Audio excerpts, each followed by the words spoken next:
A reflection for Saturday, April 25th, Feast of St. Mark the Evangelist.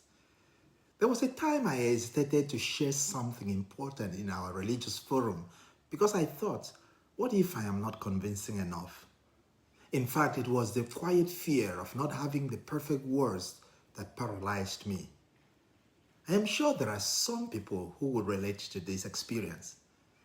And yet today, the Feast of St. Mark the Evangelist reminds us that the gospel was never spread by perfect speakers, but by faithful witnesses. In the Gospel of St. Mark today, chapter 16, Jesus sends the disciples out, saying to them, "Go into the whole world and proclaim the gospel." Now, notice that there was no long training for these men or guarantee for success, just obedience. Again, in the first letter of St. Peter, chapter 4 that we read, we see the same tone: humility, trust, vigilance.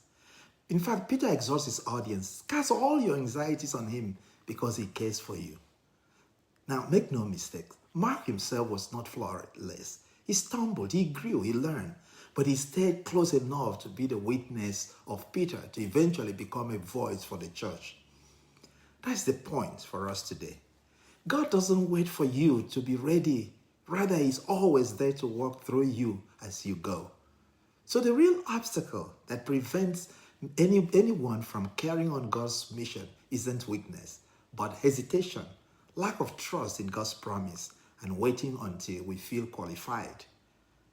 Should I tell you something? The mission of Christ moves forward through those who are willing, not those who are perfect. You don't need to be a priest. You don't need to be a nun or a pastor to evangelize or even do good. Any good thing you can do from wherever you find yourself in the name of Jesus is evangelizing.